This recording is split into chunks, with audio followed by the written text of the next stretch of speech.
Greetings, citizens. Today we're going to practice beat juggling. So beat juggling is basically when you take a sample, or more than one sample, and you play them back to back as you're rewinding one of them. And that way you can take in the parts of different songs that you like a break or a build-up or a solo or something like that, and you can kind of repeat and stretch them as long as you want, make kind of whole new songs out of those different elements of these songs, alright?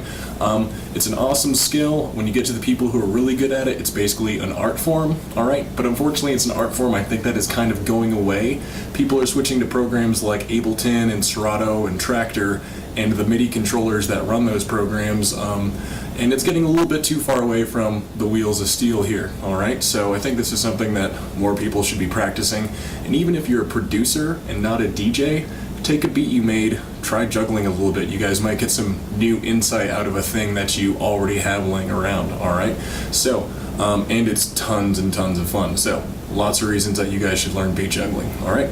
So let's talk about how you beat juggle. As I mentioned before, you're playing a sample and then you're playing another sample, usually the same one, back to back, and as this one's playing, you're going to rewind the other one, alright? So as soon as this one's done, you play this one again, you rewind this one, when this one's done, play this one again, so on and so forth. You can use separate samples to kind of mix stuff up, but when you're first learning, I find it's really good if you use the same sample. That way you know exactly what it sounds like, and it's easier to kind of find out if your timing's on, okay? There's a lot of timing that goes into beat juggling, alright? Here's a couple different things that you need to focus on a little bit. One is crossfader timing, alright? You want to bring this crossfader over exactly when the sample is getting to the part that you want to play the beginning of. You need to make sure that timing is nice and tight, because otherwise you're going to hear parts of songs that you didn't want to pick for your sample, alright? If you wanted those, you would have chosen them. So you want to make sure your crossfader timing is nice and tight so you only hear those samples that you want to hear and nothing else of the song. Another thing that you guys have to pay a lot of attention to is platter control, alright? If you guys kind of give it a little nudge after you're rewinding it, it's going to go underneath the needle too fast, alright? And it's going to make it sound higher pitched. And if you guys don't give it enough time or get your kind of hand placement just right when you're kind of nudging it up to speed, it's going to sound too slow, alright? So basically the bottom line is you need your sample playing at the exact speed the record is supposed to play at, and exactly when that sample comes underneath that needle, you bring your crossfader over at exactly that moment, alright? If you guys are just learning, and first time like stepping up to a pair of turntables or something like that, this can be a little bit intimidating because you have stuff going on kind of on either side of you. When you're first learning, pay attention to one turntable at a time, okay?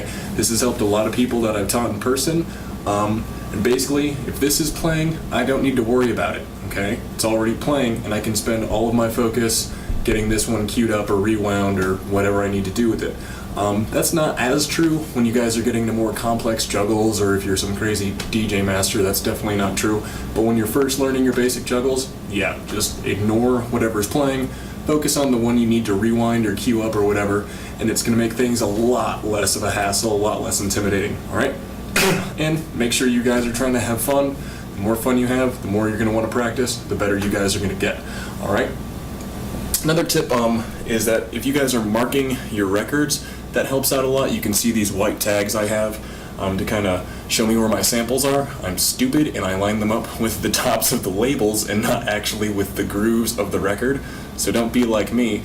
But sometimes you guys are going to find yourselves juggling records that don't have markers or something like that, or maybe you'll just pick up a 50-cent record you bought at the Goodwill or something, you just want to put it on there. So you can take something like the picture or maybe the lettering on the record, and you can kind of track where it's going around the turntable by the kind of different landmarks, alright? Like the light in the power button here, this light over here, the arm, where the needle's actually at, this over here, alright? So those are all different spots you can kind of use to gauge when your sample should be playing, and also there's the monitor and the queuing here in the headphones, alright? So basically, a lot of pretty lights here. If you guys aren't familiar with mixers, we're not going to be using any of this stuff, just the crossfader, just the platters, alright? So notice how I'm only doing one thing to one turntable at a time. That's probably the most important advice I can give you guys, and yeah, let's do a little bit of juggling, all right? So I'm not the best at this. My timing is going to be a little off, but yeah, you guys are going to get the concept, and if you have any questions, let me know. I'll try to answer them. Let's juggle.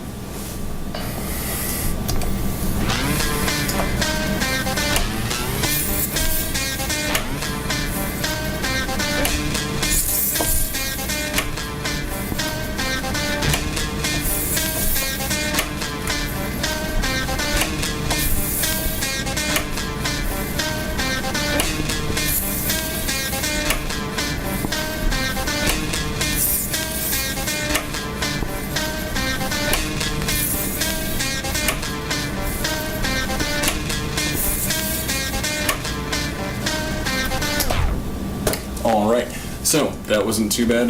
Like I said, if you guys have any questions, hit me up on YouTube, but yeah, practice, find a friend who has some turntables, and learn how to beat juggle.